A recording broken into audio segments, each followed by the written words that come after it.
Hello everyone, just a quick word from your friendly editor/husband. For all of you who listen to So I'm Watching This Show and own an Android device, do me a favor. Go to the Google Play Store and download the Podcast Republic app. It's a fantastic app that allows you to get all of your favorite podcasts directly on your Android devices. I use the app and love it. I can search for the podcasts I want to listen to, select them as favorites, and have them all just a click away. Make sure you set So I'm Watching the Show as a favorite so you don't miss any new episodes. Again, the app is Podcast Republic, available on your Android device. Thanks! I read something great that I will go ahead and read right here. It was a Twitter thread from a woman named Alexis Rockley. Mm-hmm. And she said, "Let me be clear, a thread. Those all over the place feelings you have been having, they are symptoms of stress, not personal failures of yours. Mm-hmm. Do you feel flaky and inconsistent? That is because your brain doesn't know what news to brace for next or what next month will hold. Are you tired easily? That's because your brain is burning your energy 10 times faster than usual. If you can't seem to focus, that's because your brain has temporarily shut down some functionality in your prefrontal cortex, the part that juggles complex tasks and planning due to the stress response.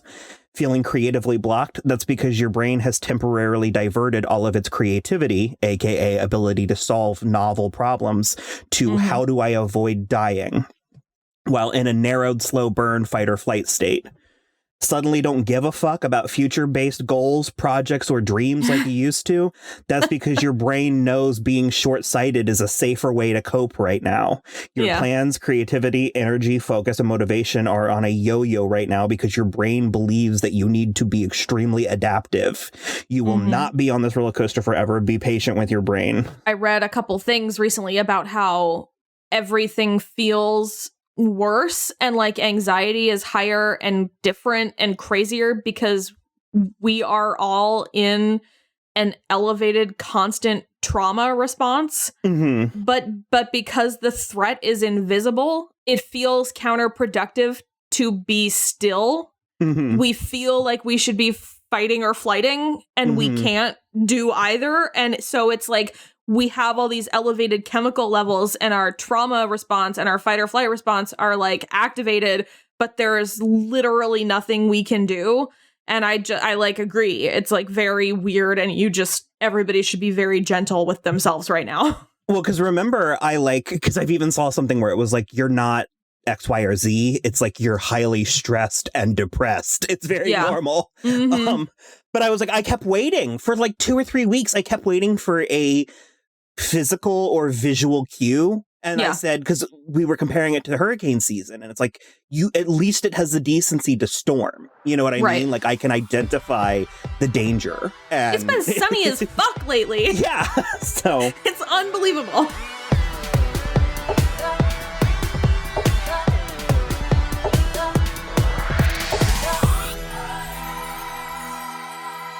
hello, everybody. I'm Will. And I'm Kristen. And this is So I'm Watching the Show. On today's episode, we are going to revisit a couple of classics. I was kind of in the mood, given the situation, given that we are still very much in quarantine. Or not. I don't know. I'm starting to come through the other side. I'm starting to be able to focus on things again, long-form narratives and whatnot. Even get a little bit of joy, a little bit of schadenfreude out of the leaning into everything. And so we decided these two schlocky B-movie satire parody movies would be fun. So we are going to watch Mars Attacks and Starship Troopers and see how it goes. The other thing, at least for me, is those are movies I saw when I was young and have not seen in a long time. So I also am revisiting them. But you're seeing them for the first time, correct? Yes, with the caveat only that I have seen many parts from both many times, but never all the way through. How, like just on TV or something? Yeah, or? like clips of stuff or like, you know, in like montages or like in, you know, rankings of like best worst movies or stuff like that. So I've seen a lot of moments specifically from Mars Attacks because I also have always really liked Tim Burton. So in that journey of my life, I've seen clips from Mars Attacks.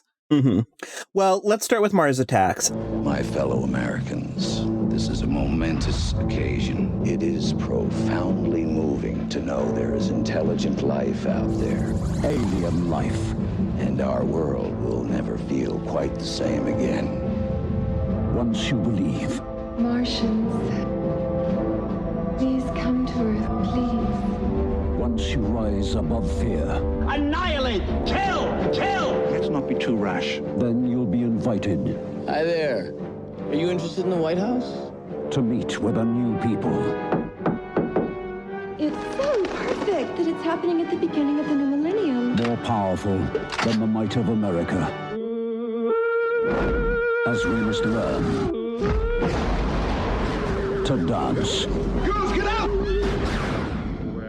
To a new tune. Jack Nicholson. Whoa.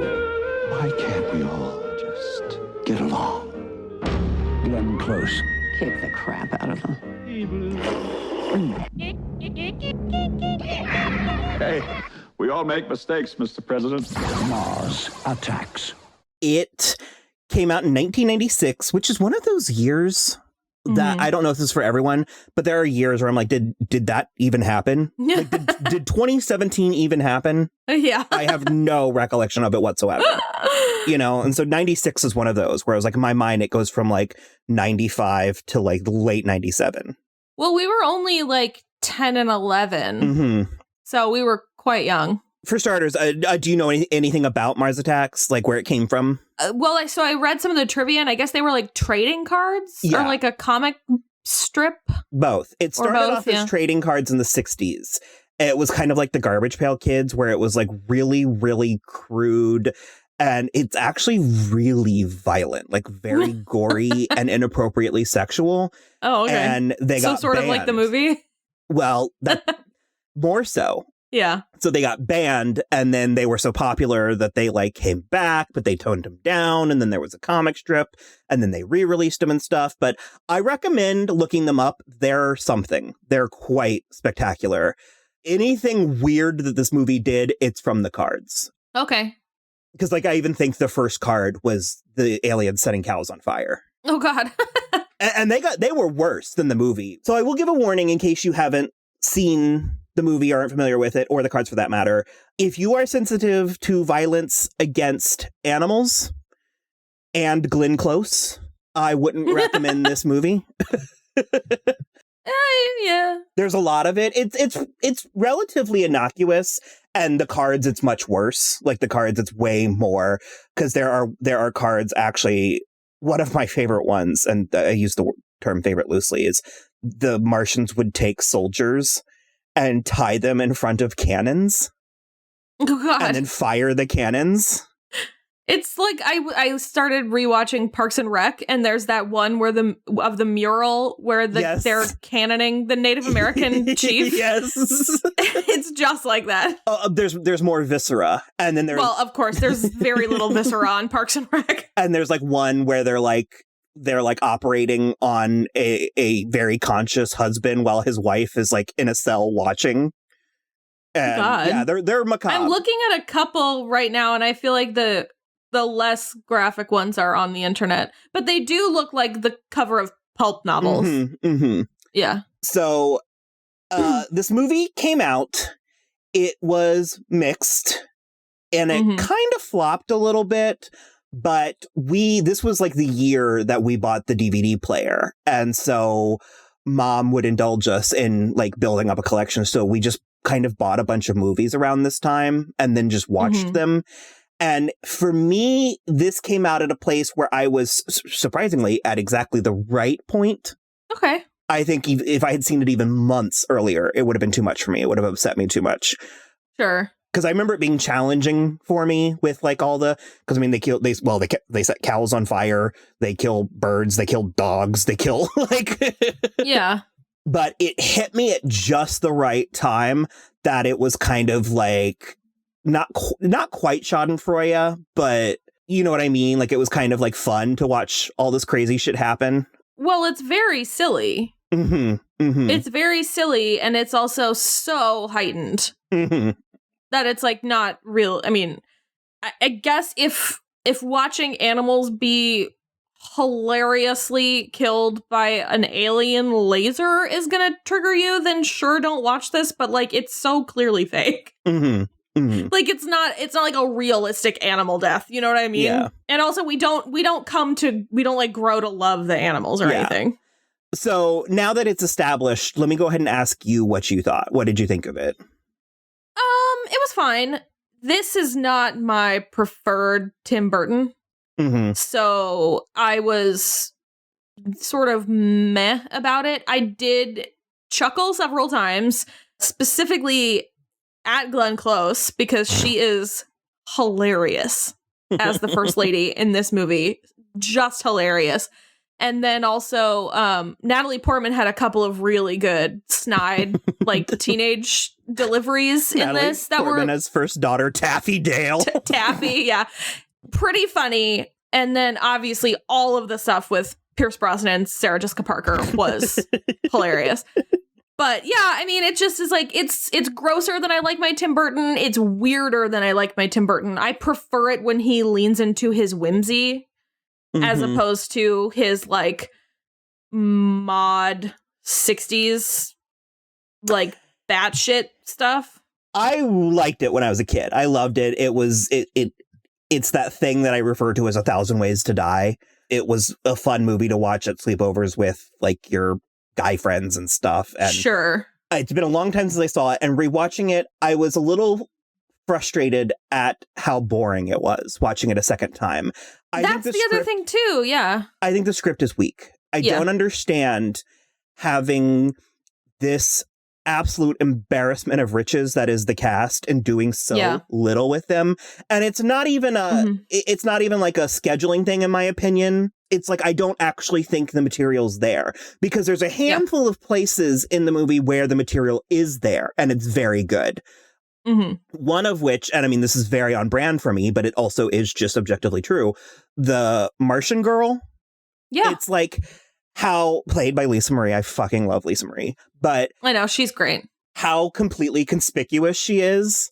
Like, in the midst of this insane global, very public alien invasion, and then that woman shows up and just everybody turns out like he literally kind of knocks on the front door of the White House. The guy's like, "Come on in," and she's walking in that weird, like she has that weird walk. She's almost floating. Yeah. It's like a machine, like an animatronic with her arms and legs catty corner, and then when they both turn around and she starts walking like the actual alien and catches up with him. Stuff like that is so funny. I agree. It's hilarious. And she's so good and she's great. But like, that whole scene I had multiple problems with. The first of which is Martin Short as some kind of ladies' man. Because he is apparently doing this a lot, which is weird in the first place. And then secondly, he's the press secretary, the United States press secretary.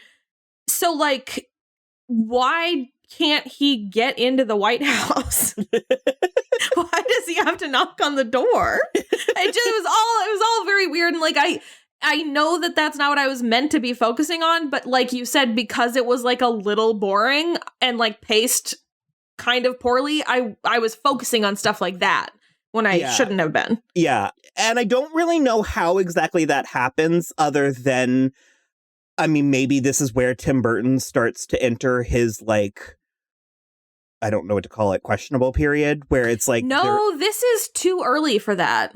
Okay, so it's after Beetlejuice and the Batmans and Edward Scissorhands and Ed Wood, but then he still has Sleepy Hollow, Big Fish, Charlie and the Chocolate Factory, which we are apologists for, Corpse Bride, Sweeney Todd, and Dark Shadows with an Alice in Wonderland in there. And like, say what you will about some of those, but like, I don't think he started phoning it in this early.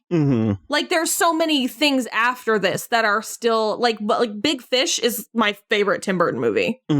So maybe that's only a me thing, but I believe that's his high watermark. So I don't know. For me, it doesn't feel like he was in there yet. I just think this one is on the gross, weird side of my Tim Burton spectrum. Well, which brings me to something that we talk about semi-frequently, but I think this would have worked better as an R-rated movie. I think if we went for it, like, instead of the Martian lady biting off his finger, you know what I mean? Sure. Like, I think had we led more into actual social commentary instead of just sort of suggesting things. Because there is some, and it's with Glenn Close. Well, it's with several of them, yes. But the Glenn Close stuff is the stuff I was focusing on because it feels very relevant to today, if you catch my drift. Because Natalie Portman has that line where she's like, I think we should leave the Roosevelt room how the Roosevelts liked it. And she was like, well, we would if Eleanor Roosevelt didn't have such a taste for chintz. And it just was like, but it's so good. Obviously, Glenn Close is amazing and so hilarious and like way better at comedy than I think she gets any credit for. But there's like commentary and stuff like that. And like, you know, Pierce Brosnan's character, there's a lot there. There's a decent amount with Jack Nicholson. It just is like, it was very uneven. And then like, I need to talk about Pam Grier for a minute. Okay. Because what in fuck's name was she doing in this movie in that role? What a colossal waste. Of Pam Grier. Unacceptable waste of Pam Grier. And one of those children was Ray J. Unbelievable. I was getting heated at the Pam Grier stuff. I was like, when does she get to do something? And I was like, oh, never. Mm-hmm. She's never going to do something. This is unbelievable. Well, that's another thing for me is I weirdly merged this movie with Independence Day. So I kept waiting for her arc. Yeah, and that's Vivica A. Fox? Yeah, I was like, oh no, I'm like, that's exactly what I did. So unbelievable. I also, I did really like Annette Bening, actually. Mm-hmm. She was very funny. With you, the Pierce Brosnan and Sarah Jessica Parker stuff, and it's like, yeah, I feel strange saying this, but it's like maybe the movie needed to be weirder because that's where it works. Like when it's weird and dark is when it works. Like I laughed out loud. I never put this together, that when the spaceship is in Washington, D.C. attacking the monument, that it's trying to and successfully crushes a troop of Boy Scouts. Yeah. Mm-hmm. That's hilarious. And so it's like that's the shit that I wish there was more of. And like there's even a line, because I do love it's like a good and bad thing, but it's like I do love the notion that the aliens just like the Martians have no qualms whatsoever. Yeah. About just like killing these people, and especially by the end when they're running around raining absolute chaos and the translator is like, don't run, we are your friends. Yeah. It's like, so that stuff is kind of funny. And or like when the French think that they've cracked the code, you know what I mean? Like I said, I loved it when I was a kid. Rewatching it as an adult, I was kind of like, man, this comes up short. Like, because even Tom Jones, it's like, what a crazy, hilarious cameo that they just don't really do all that much with. Like, they don't really give him a big, like, a joke or something. Well, and it's like, so I was reading the trivia, and it's like kind of hilarious stories where, like, Tim Burton went backstage at a Tom Jones concert and was like, hey, will you do this? And he was like, oh my God, totally. I'll even have my own backup singers and stuff. And it was like, what a cool story about how Tom Jones is, like, a great dude. And then, but like, you're right. What was the point of his character even? And then the Pam Grier character, Tim Burton apparently asked her to audition like so many times, and she was like, I can't, my dog is terminally ill and I can't leave to come to you to audition. And so Tim Burton was like, and in doing so, she did audition because she wouldn't leave her dog. Like, her character wouldn't leave the kids. And I was like, what the actual fuck are you talking about? 1996 Pam Grier does not need to audition for you. Yeah, first of all, correct. But like, it just was only.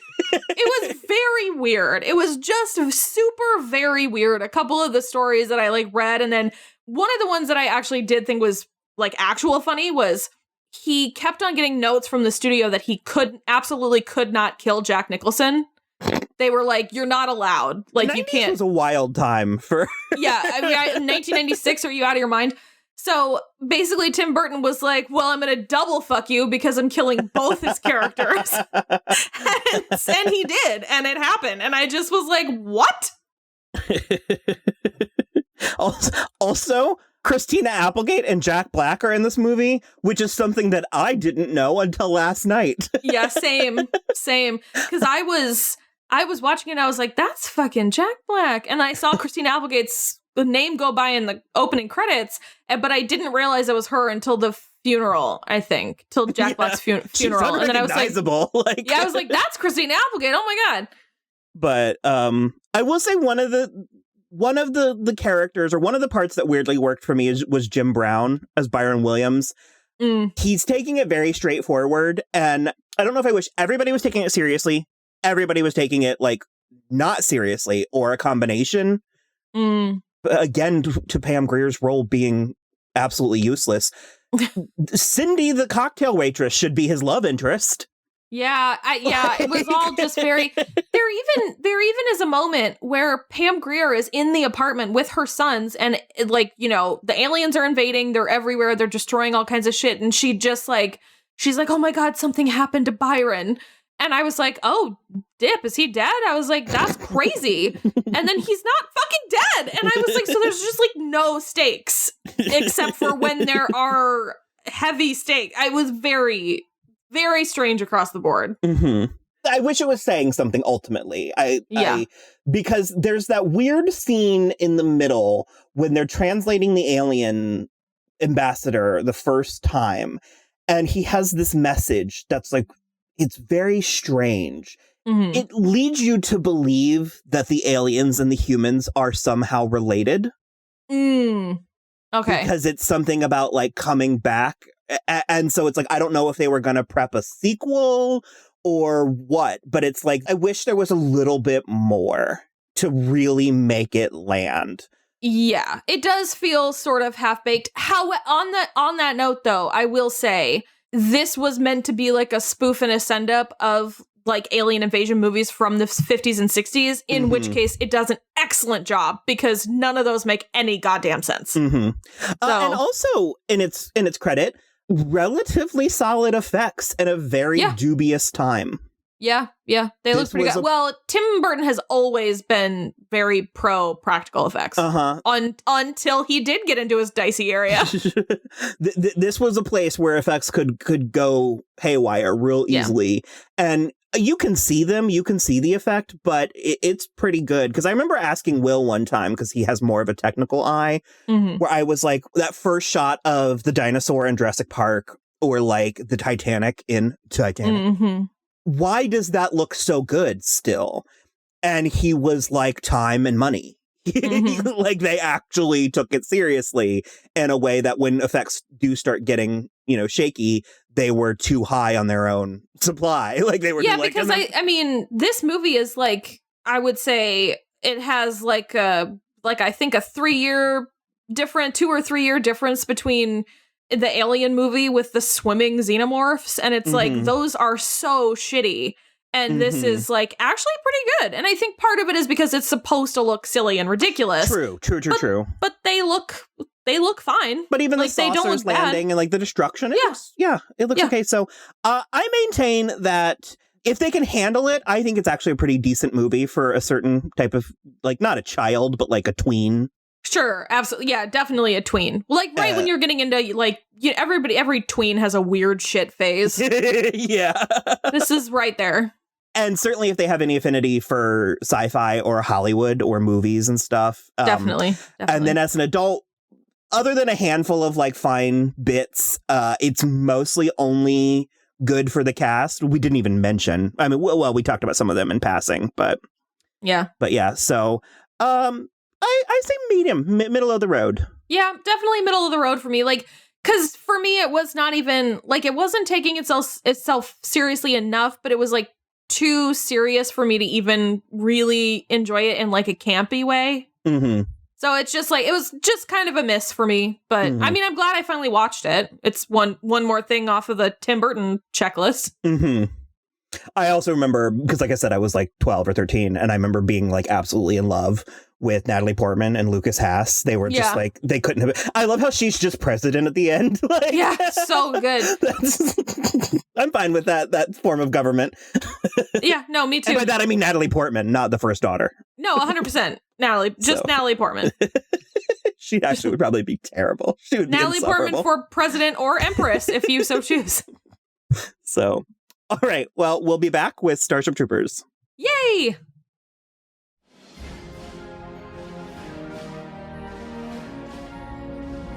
In every age, there is a cause worth fighting for. But in the future, the greatest threat to our survival will not be man at all. TriStar Pictures takes you to the front lines of the next frontier. Kill them all! Starship Troopers. We are back. We watched Starship Troopers. We did.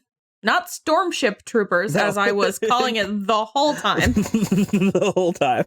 There's about 10 R-rated movies that I refer to as like my first R-rated movie, but it's like sometimes I just sort of forget the context, and sometimes like it's like I saw parts of Speed when I was like, 9 or 10. Sure. And then I saw like I said, like Sleepy Hollow was like my first, like sometimes I'll say that's my first R-rated movie, but by that I mean it was like my first scary movie in the theater. Mm-hmm. I saw this movie the summer between 8th and 9th grade at a boy-girl party, which was not uncommon for me because I was usually at the girls' parties. Okay. But it was like one of the times that we were allowed to stay up until like 1 o'clock in the morning, and then the boys left and the girls stayed there. And I remember them deciding to put it on, and I had a minor meltdown. Like I had just a full-blown fit. And I remember specifically Jackie Burnt and Gabby sort of taking me to the stairs and being like, I promise you will be okay. They were like, you will be fine. And they were like really trying to help me because girls are amazing and that's what they do. And so for the most part, we're both watching some things right now that beg to differ, but I mostly agree with you. And so the compromise was that I was just going to take my glasses off. And so we put it on. And like I said, the boys were like not making fun of me or anything. We were watching it. And it was one of those things where very gradually I was like, oh, this isn't so bad. And specifically, it was a running joke that went well into the next year. Because by that point, it was 9th grade. We were in high school. And it was when the shower scene came on. And without even thinking, I screamed, wait, pause it. I need my glasses. Oh, right. I ran to get my glasses. But yeah, so I remember my mom picking me up and I remember telling her all about it. And I weirdly remember really liking it. Mm-hmm. There was just something about it that I was like, this is really interesting. And the crazy part is I have very vivid memories of the end being way more explicit than it is. It's pretty explicit. Not content-wise, like tone. I remember there being like an explicit reveal where it was explained, obviously, spoiler alerts, but it was explained that the humans were the bad guys and that the humans had invaded the bugs world. Right. And specifically, I have a memory of Denise Richards feeling betrayed. And that is not in the movie. No, it's definitely not. I was shocked. That was so visceral to me that up until this point, until I rewatched it for the second time, if you asked me what Starship Troopers was, I would be like, that was that movie where there was the twist at the end where the humans were the bad guys and stuff. Yeah. And so it was wild to me watching it the second time because it's not subtle. I mean, it's there, but the characters within the movie don't acknowledge it. Right. And I don't know if maybe I just was that sensitive, if I just keyed into it, that's the effect it had on me. Yeah. And that it stuck with me for that long. But deep down, I've always kind of wanted to revisit it. And it has this reputation, this fierce reputation for being terrible. And which was what I thought. Yes. You were very surprised when I brought it up, and like up to and including us pressing play yesterday on, you were sort of like, well, it's awful. And I was like, oh. So what did you think? I didn't love it. Okay. but I understand that it's not bad, but I don't always love that type of movie. Where, like, it's very, like, I mean, it just does feel like a Paul Verhoeven movie. All of the dialogue is very stilted. Nobody is acting like a human. And I will agree with what my husband Will said, which is it suits the world of this movie a lot more because it is not, quote unquote, our real world. So it's not as glaring as it is in, like, Showgirls when people are acting fucking stupid. But it was not my favorite. I don't know. It was not my jam. Okay. I'm actually a little bit surprised. I thought you would like it more. I loved it. I loved it so much. It was like the first time when I was watching it by myself, I paused it a good 2 or 3 times because I just needed to take a minute. I was like, I need to to bathe in this for a minute. I don't know why. I don't know what it is because I've been going through, I'm going to be 35 in July. And so I'm going through sort of a reevaluation place where I'm like trying to be like, who am I? What are my favorite movies? Like, what do I like? What do I stand for? And I realized that, like, without fail, all of my favorite movies are movies that bombed hard initially. Like, were culturally and usually critically misunderstood, usually very high concept. Because we talked about it a lot, but it's like the 2003 Peter Pan bombed both critically and commercially. The Fall bombed. Well, Showgirls, Drop Dead Gorgeous, Sucker Punch. You get into Jennifer's Body. Right. You get into, like, there's so many. You're definitely right. And I mean, because I love all those movies too. That's wild. And I mean, take, for instance, something like Jennifer's Body. It's like, by no means is it a perfect movie. I think as is, it's just a fine movie. But I'm responding to what it was reaching for. Oh, it's like 100%. I'm responding, and also the time. I think because it was ahead of its time, it automatically gives it extra points and stuff. For sure. And so watching this movie, I just was sort of... It's one of my favorite things. Hell, fucking... most recently Cats. It's like it's one of my favorite qualities in film, and it's when I'm watching something agape and I'm just like, how was this allowed to happen? Like, how did so many responsible adults sign off on this? And Paul Verhoeven himself has talked about it, specifically with Starship Troopers. He said that they were in the midst of several regime changes at Universal, I think. I think it was. It doesn't matter. It really doesn't. And so he was like, I think it just got lost in the scuttle. Like, people were just like, yeah, sure, whatever. And he was like, I think if there was an actual, like, leader at the helm, somebody would have looked at the script and been like, we need to talk about a couple things in here. Because it's so, again, very high concept. It is a satire. And that is so completely clear and obvious to me, to us, and I think most people in a modern, particularly this modern reality. Yeah, well, I think yes. I think it's glaringly obvious to a certain type of person. And I think it's one of those things where it's sort of like in the same vein as Cabin in the Woods, where, like, people were going to watch Cabin in the Woods thinking it was just a straight up scary movie, and they weren't expecting the other stuff in it. So if people were like, oh my God, this is like just a send up of like 50s alien stuff and that's it, and they get kicked in the teeth with satire that they don't understand, they're going to hate it. I think that's a second layer. I think they just thought it was an action movie. So it's but what I'm saying is, like, I feel like that's why people think it's bad, because they aren't registering what they're supposed to be. Yeah, and the satire part of it was lost on everyone, including the critics. The critics completely wrote it off as, like, mindless, like, literally the consensus is, like, wooden acting and blah, blah, blah, which I do want to spend a minute on this because, okay, the acting is wooden. I'm not convinced that that's not by design. And furthermore, I agree with you. We can argue till we're blue in the face over Denise Richards' actual abilities.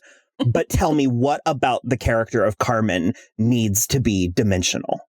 No, absolutely nothing. It's just painful to watch because it's especially only a couple of years before she did Drop Dead Gorgeous, After. where she is it after? After. I promised. 99. This was 97. Yes, only a couple years after when she did. Like the span of time between is so short, is my point. That like, and she's so good in Drop Dead Gorgeous, and it's like, I don't believe that she got that much better. And so in that case, I'm like, Paul Verhoeven made her suck. And so it's like, but like everybody's kind of like that. And like, again, I'm with you. I'm not arguing that anybody in this movie is a great acting talent. Like, God love Casper Van Dien, but like, come on. So, but it just is very frustrating because I'm like, all of this is delivered so woodenly, and then all of it is like just written kind of poorly, and it's just I understand the vibe they were going for and why it is that way, especially since it's very clearly all propaganda, like getting pushed on them, and then so they're like, I don't know, it just was very like, why am I watching these bad actors act badly to bad writing? I don't take that from it. I don't think that it's bad. I think it's sort of like, it's like when, I mean, how Shakespearean is in pentameter and stuff. Like, I think of it as more of an art form. Okay. Like, because to compare it to, I think it's the most immediate comparison to something like this, it would be Sin City, where it's like, I remember having a discussion when Sin City came out with one of my friends at the salon, and she was like, that movie was so stupid. She was like, the way they were speaking was so, he was just like, come on, old man, you're not gonna die like this. And I was like, well, that's a genre. I was it's like, they're like emulating. Stylized.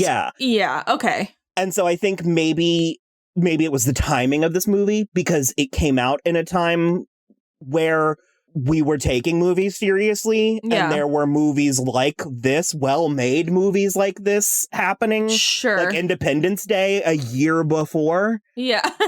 And we hadn't gotten into the super spoofy. I mean, there were some spoofs in like the 90s, and I mean, Scream was the year before, and Scream is a serious satire. So right, yeah. I was fascinated watching it because it's this weird fascist paradise, and they give you so little to work with. Yeah. And that's part of it. Because you asked me at one point, you're like, when is this supposed to take place? And I was like, well, the book takes place 700 years in the future. But that's another thing, is it's not really an adaptation of the book. It was a completely unrelated script that at the last minute, they were like, let's just stamp a property on top of it. So they changed all the names and a handful of locations. Okay. And that's mostly it. Like, it doesn't really follow the book. They just gloss over the fact that all of these, like, beautiful white California people are in South America or in Buenos Aires. And so you just assume that this is in the future when the world is just America. And of course, it's Terran, which is a staple in. Paul Verhoeven is showing us this, like I said, this dream fascist. I mean, because also he grew up in Nazi occupied Netherlands. So it's like, yeah, so that's the thing. And that's the point where I agree with him that like someone was asleep at the wheel at the studio, because there is no way in God's creation that in the 90s, just after Desert Storm, anybody would have allowed a foreigner to make a movie skewering the American military this hard. And like weirdly comparing and glorifying it to Nazi propaganda. 100%. It was very, and that's where I think, that's the one place where I think the movie really does succeed, is that the satire is actually, like, to us, it's very on top. And like, we see it because of this climate that we're in currently.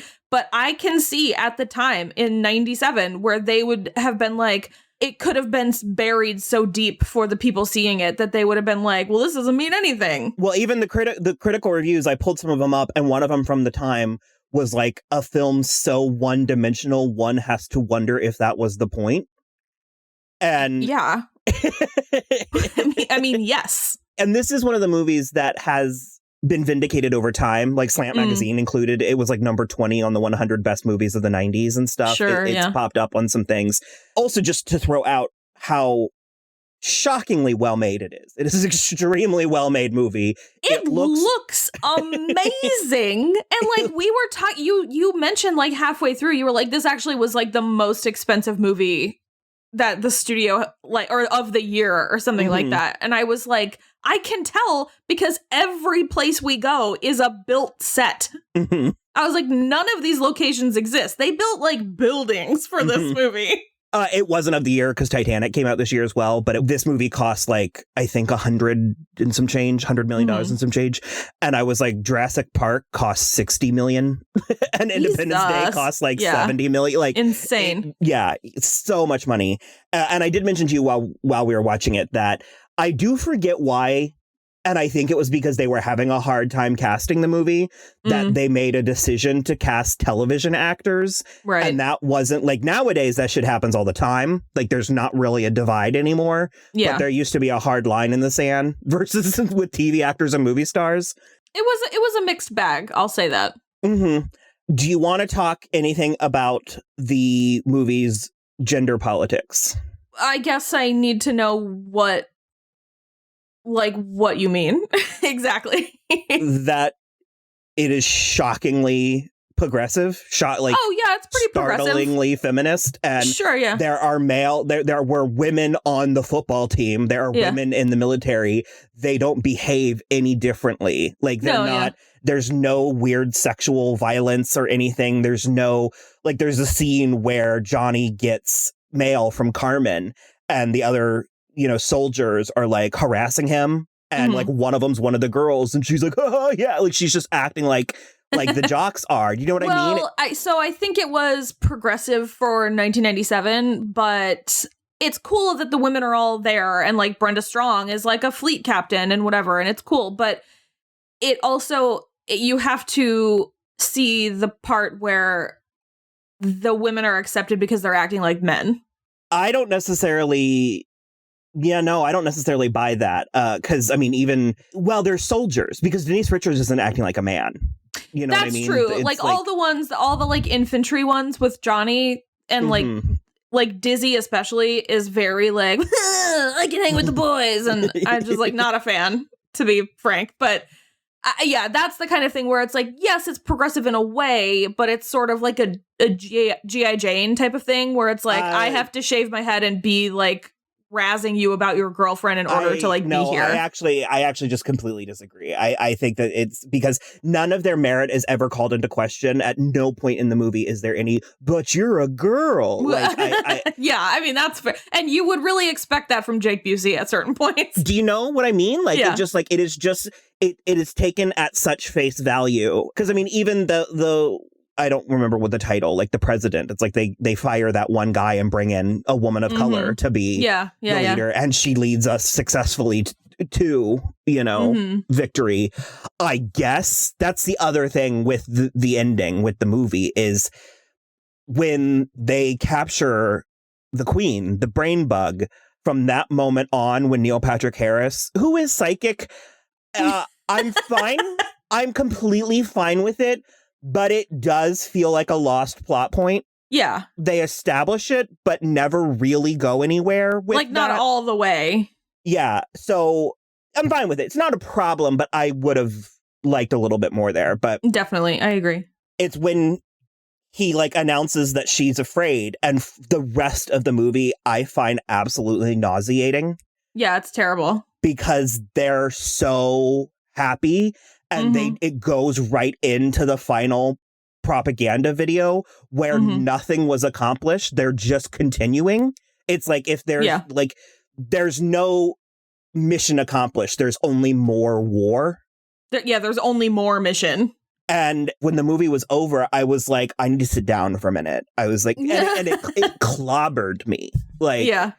And it's wicked, like wickedly funny, like pitch black. But it's like the handful of times that they censor something. Yeah, well, because there was the one at the beginning, or no, it was towards the middle with the cow, where the bug goes after the cow. And I was like, it's almost worse that it's censored. And then when they're like testing on the brain bug and they shove the thing in like her vagina nose. Yeah. And it's awful. And they censor it, but it's just like, No, it's pretty bad. Or even like with the kids, when the soldiers are giving the kids the guns and the bullets and stuff, and like, or the glee on the teacher when the kids are stomping on the bugs. It's like, it goes to a Snowpiercer, like Alison Pill place. Yeah. It was the part with the bullets where they were handing out the bullets to the kids. All I could think about was that first Thanksgiving episode of Bob's Burgers, where the like woman that Mr. Fischoeder wants to be pursuing is like, here, kids, have some bullets. And she just throws them at them. And that's just all I could think about. It was hilarious. It just went to some astonishing places for me. And also, I fucking loved this movie. It's not a top 10. It's probably a top 25, I would say. I have already ordered it on the 4K Blu-ray Ultra. It has it's a 20th anniversary, and it has a director commentary and a cast commentary. And I was like, You're like, I need it. I also want to stress what an actually good just action movie it is. I will agree with that. It's a pretty good action movie. And that's what we were talking about. Where like the effects were like, they hold up. Like, and like we've said before, and recently, 1997 was a dubious time for visual effects, and they're pretty great. It is gleefully gory. Like, it's almost exciting watching the people just getting ripped to shreds. Like, oh yeah. To shreds, you say. To shreds, you say. I was blown away. I have a theory now that I might love Paul Verhoeven. I think he's a very specific style. You said you wanted to put Basic Instinct on the schedule. I'm super down for that. Because I was watching a video and they were like, he's done RoboCop, Total Recall, Basic Instinct, Showgirls, this, and there was something else that I'm forgetting, but and there's a movie, he did a movie like in the 2010s called, or the aughts maybe. No, he made one called The Black Book. Mm-hmm. Yeah. And they were like, with the exception of Showgirls, all of those movies are actually pretty great. Yeah. Which calls into question, is Showgirls that bad? Like, when you put it in the context of the rest of them, is it just as heightened and ridiculous? Which, that's what we've been saying for 20 years. Because I am very, like, having watched it as many times as we've watched it, and especially having watched it with the David Schmader commentary as many times as we've watched it, I am coming around to his point of view. Like, yes, it's objectively terrible. The acting is... I would say it's ridiculous. Yeah, and but I think, because we've said so many times, it's just all about Eve, but with strippers. And it's like, it's so easy to focus on the things that are quote unquote bad, as opposed to being like, is that maybe the point? Well, and furthermore, it's like, Showgirls takes itself very seriously. Yeah. And people criticize that. Like, that's a fault. And I'm like, or is that what makes it, to quote David Schmader, sublime? Like, yeah. If it were afraid of itself, like if it were an SNL skit, like Pete Davidson breaking to make sure the audience knows that he's cooler than the skit he's in. Sure. Would it be iconic if it weren't, like, if it took itself less seriously? And I don't know. I find this fascinating. I want to throw out the Sin City comparison again. It's like, because also Showgirls is very noir at times.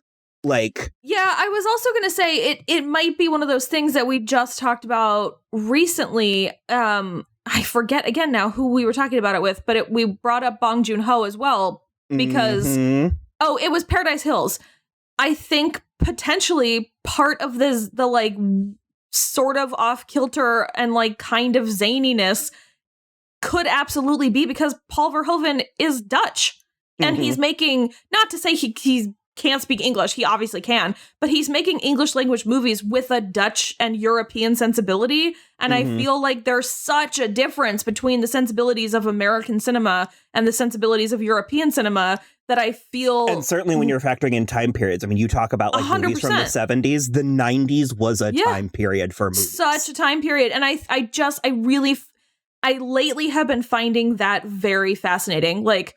we haven't talked about Parasite on the show, but like talking about Snowpiercer, which is a majority English language movie made by a Korean director, is so interesting.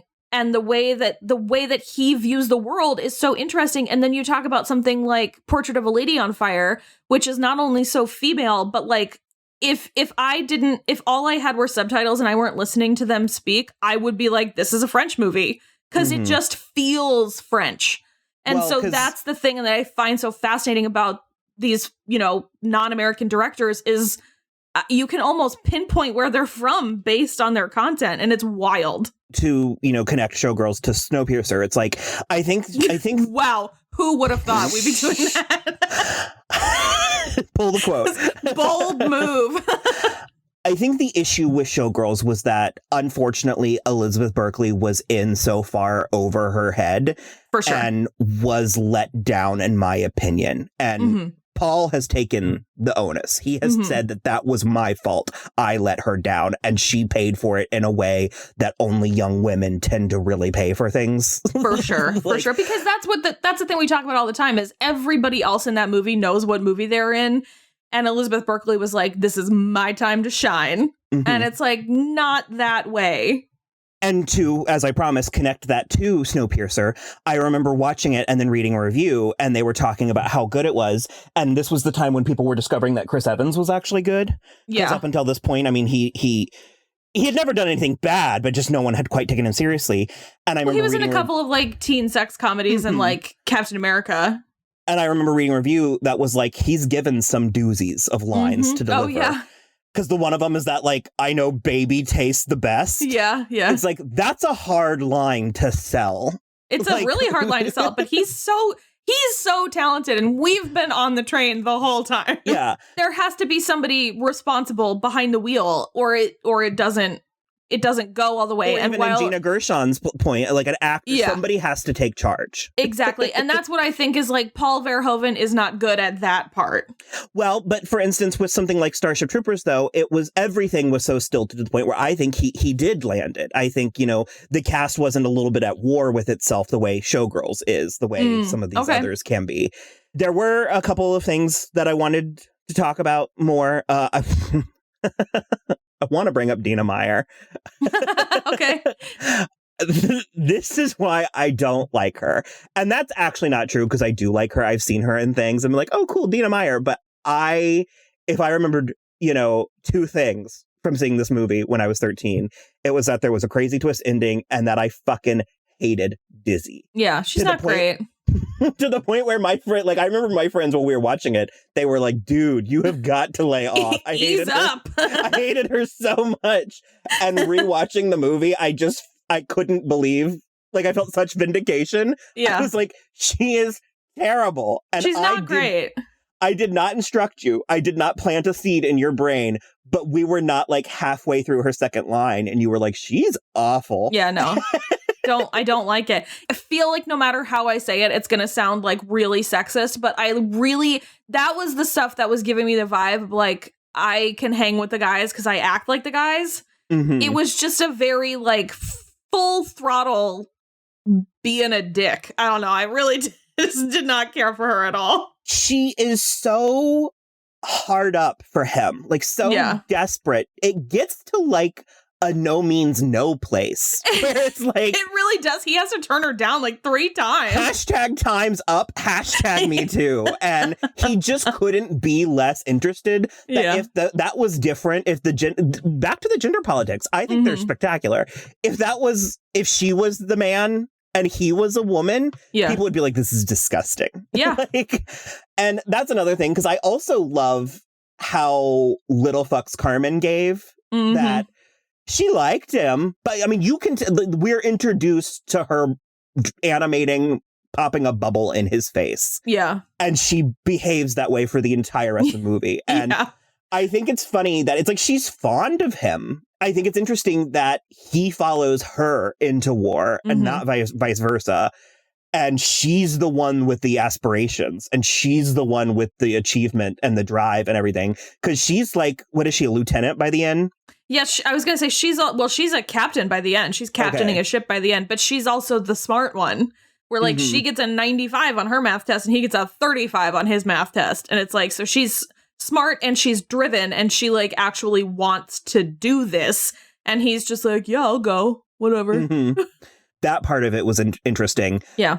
Even again, I mean, the co-ed shower, it's like that's something that at the time was very famous from the movie, and it was treated like it was gratuitous nudity and titillation, which I mean, it is, but it also is very clearly making a political point. Oh, sure. Like, yeah.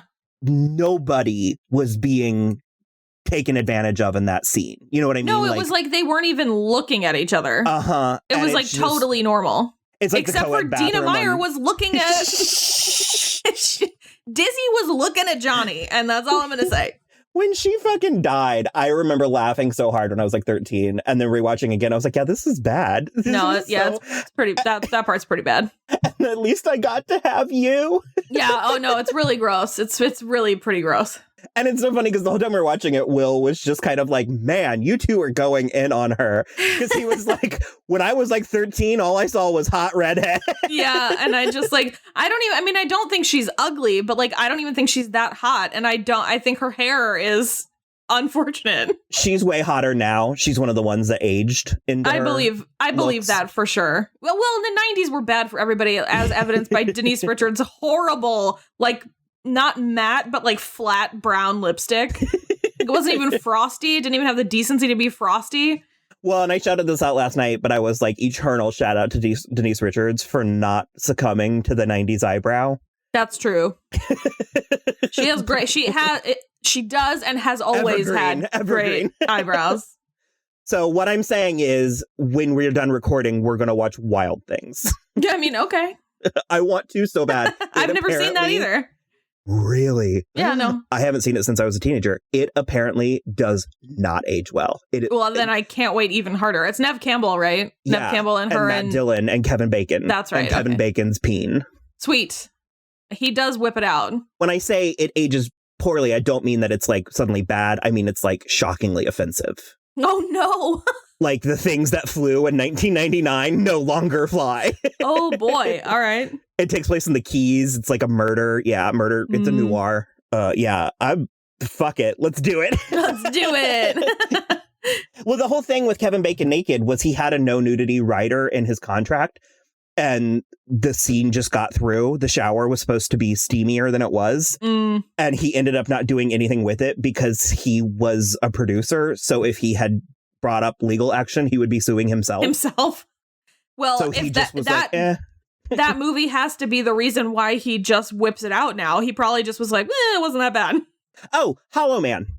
That's Paul Verhoeven. Is it? Yeah.